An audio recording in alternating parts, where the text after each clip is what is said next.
One Piece came out 25 years ago, and for the majority of its run, it has been the best-selling manga year after year. At this point, One Piece is not only the best-selling manga of all time by far, it is one of the best-selling works of fiction, period. And its reign over the manga industry has been such that it has outlasted its major contemporaries such as Naruto and Bleach. What if One Piece were to come out today? What if from the very first chapter, One Piece had to compete with the likes of My Hero Academia, Jujutsu Kaisen, Chainsaw Man, and so on? Would One Piece have survived in the modern manga environment, considering its far slower build-up and initially meandering plot? Is One Piece lucky to have come out when it did? Well, today we will be breaking down the hypothetical of One Piece versus the new generation if they both started from the same place. But before we get into it, look, it's the holiday season.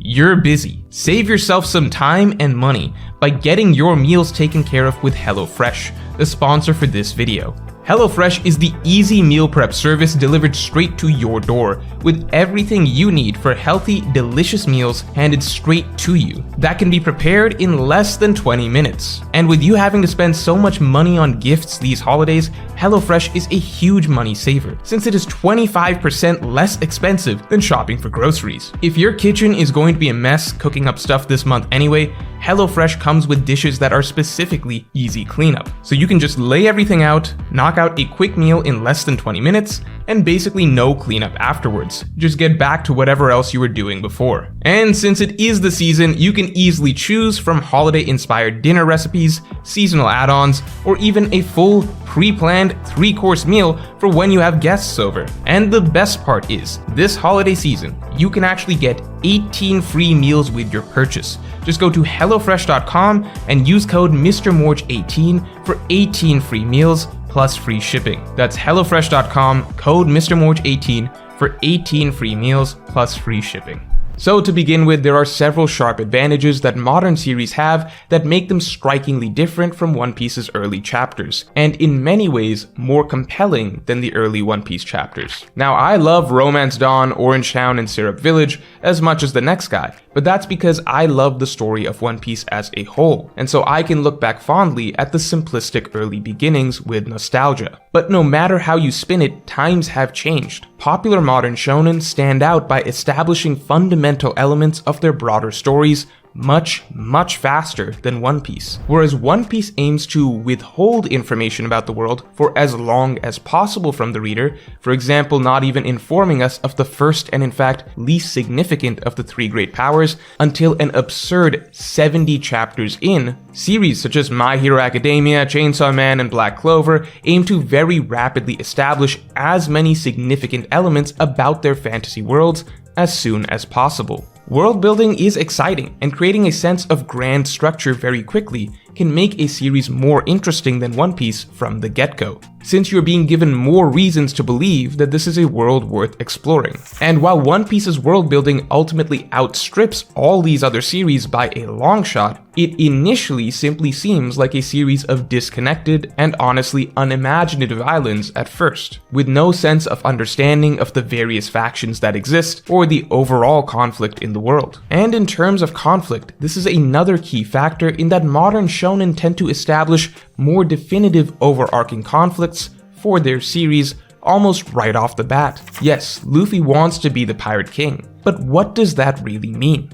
We barely understand what the true conflict for Pirate King entails or who the obstacles he must overcome along the way are until several hundreds of chapters into the story. Compare that to something like Jujutsu Kaisen or Chainsaw Man, where we are immediately fed the key challenges of taking down the King of Curses, Sukuna, or the Gun Devil. The reality is that giving readers a clear idea of a central conflict provides a sort of driving force for the narrative that, again, makes for a more gripping read early on. And finally, modern series tend to get to their major plot curveballs and hooks a lot faster than One Piece did. If we were to say that the first major, surprising event of One Piece that really shook up the narrative and gave us an idea of the kind of twists and exciting developments we could see down the line was Mihawk's arrival, then that encounter, 50 chapters in, seems like an extremely far away benchmark essentially an entire year of weekly publishing to get to. On the other hand, something like Undead Unluck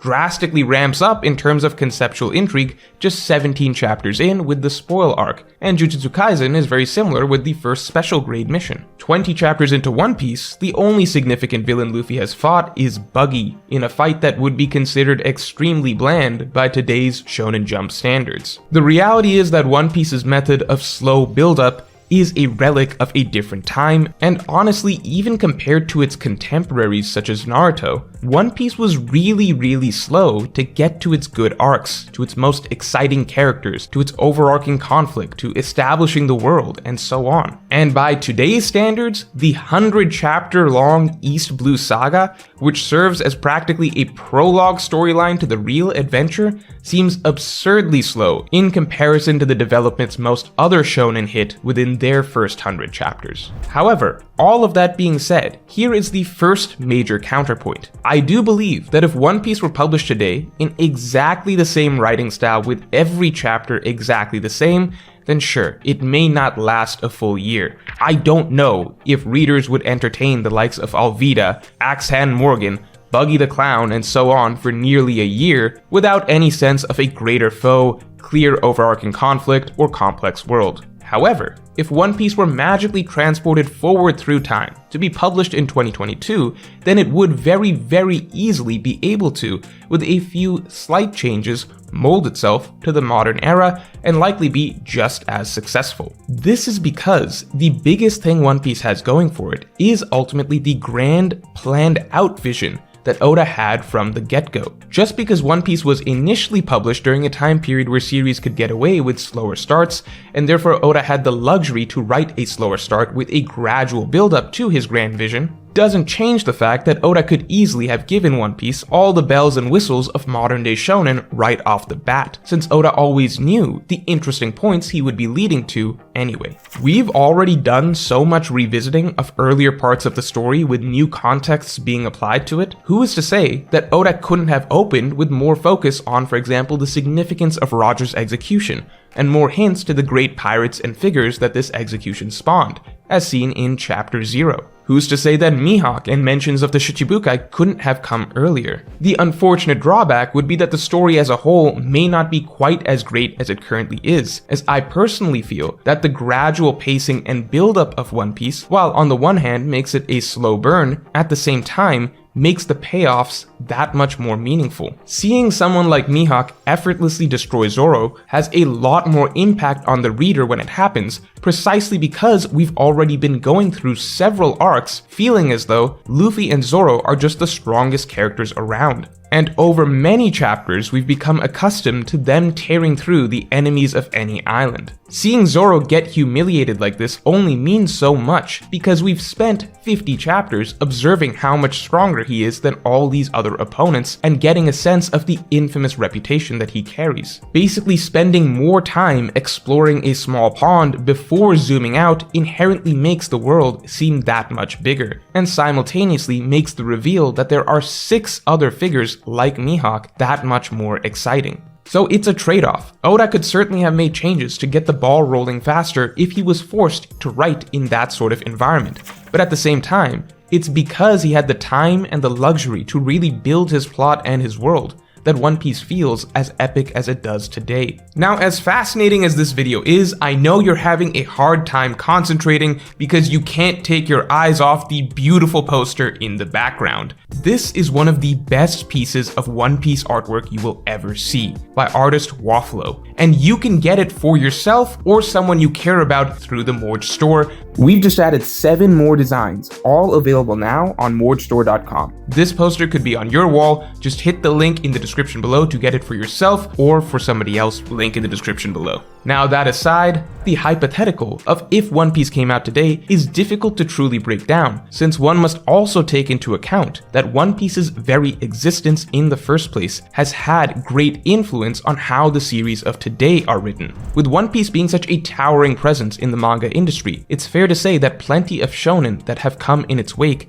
have taken inspiration from it, and aim to incorporate elements into their own series, which makes the comparison unfair. I think one of the most exciting aspects of many of the modern day shonen that I have talked about so far, so My Hero, Jujutsu Kaisen, Chainsaw Man, Undead Unluck, Black Clover, and so on, is that there is a much clearer sense of vision, overarching plot, and planning to these series that is made clear to the reader from a lot earlier in the story.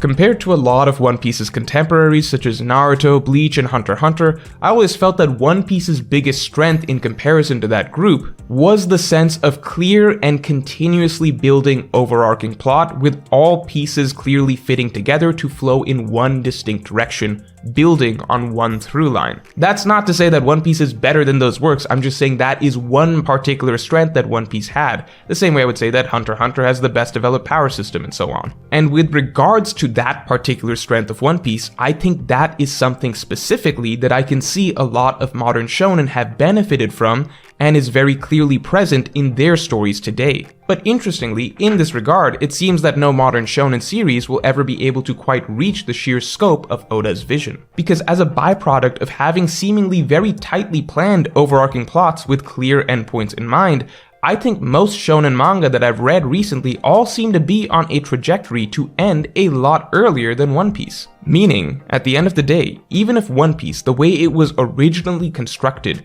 is not perfectly suited for a hot start in today's manga environment, the greater story it is ultimately building to is still far bigger and more ambitious than anything that is currently running, and will very possibly outlast every other series I've mentioned so far, and maybe even go on to compete with yet another generation of shonen manga before its run is up. So let me know how you think One Piece would fare if it was published today. If you enjoyed this video, then definitely like, comment, and subscribe.